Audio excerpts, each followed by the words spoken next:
राम राम एभिरान सभी प्रिय दर्शकों को ideology of astrology Guru channel में हार्दिक स्वागत है। प्रिय दर्शकों, मैं हूं आचार्य अनंत रामदास। ग्रह नक्षत्र की दुनिया में आप सबका सुस्वागत है।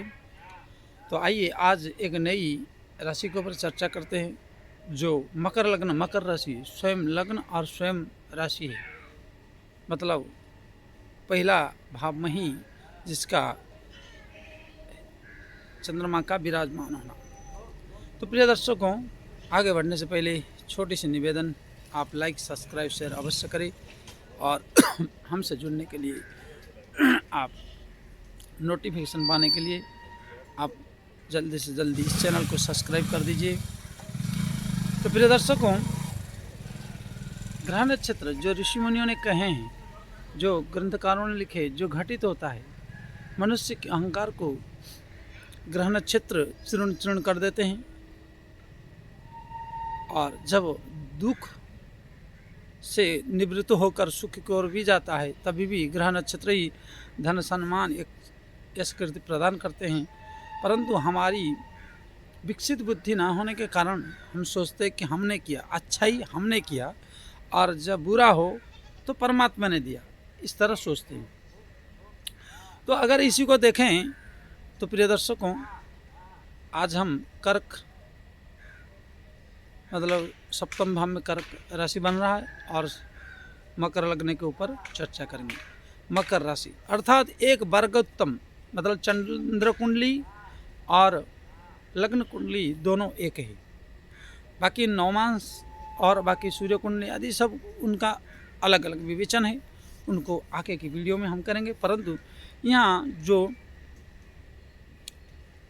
वर्गोत्तम होने पर, अगर यहाँ सबसे बड़ी बात है कि चंद्रमा लग्न में हो।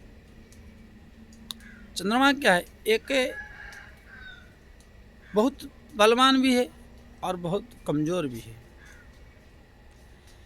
जैसे जैसे शुक्ल पक्ष की अष्टमी से आगे की ओर बढ़ते हैं तो बहुत बलवान है। तो लग्न में अगर बलवान के रूप में मतलब 12 डिग्री 10 डिग्री के बाद क्रॉस कर जाए, और किसी भी तरह 20 के अंदर, ये 10 डिग्री के अंदर हो, और सबसे बेहतरीन है 15 डिग्री पर हो,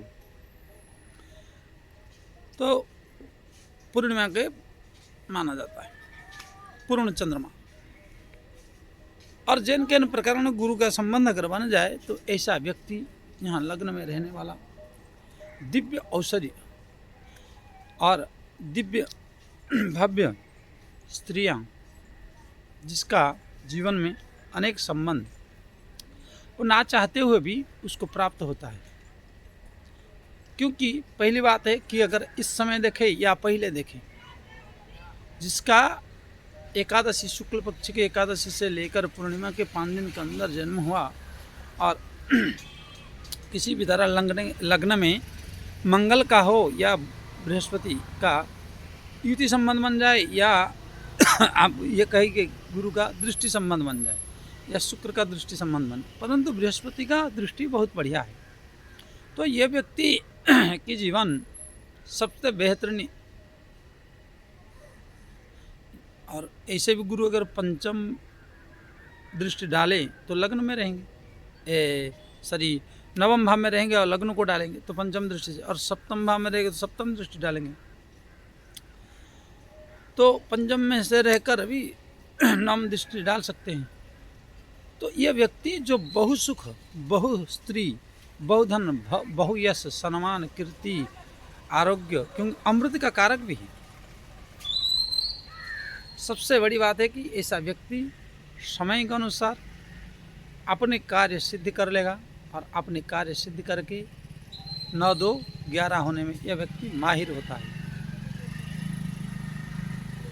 जो मकर लग्न और मकर राशि, आप यूँ कहें कि यह व्यक्ति एक अवसरवादी है, परंतु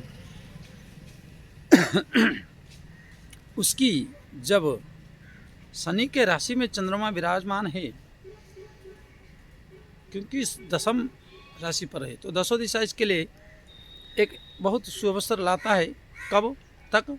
बोले कि भाई आपको 54 साल तक, मतलब 54 ईयर्स तक आपको बहुत एक बेहतरीन परिणाम, बेहतरीन विचारधारा सब कुछ देता है। परंतु धर्म नहीं करोगे तो शनिदेव का समय जब आएगा, शनिदेव की जब बारी आती है या शनि की दशा आती है या शनि चंद्रमा की जब दशा आती है तो इस व्यक्ति को ऊपर से लेकर नीचे तक खड्डा खुदवा देता है। कुसंगतियों में डालकर कैंसर जैसे चर्म रोग, एड्स, ब्लड कैंसर आदि इसका भी शिकार होता है। क्योंकि शनि जो है एक लॉन्ग पीरियड का रोग देने वाले हैं।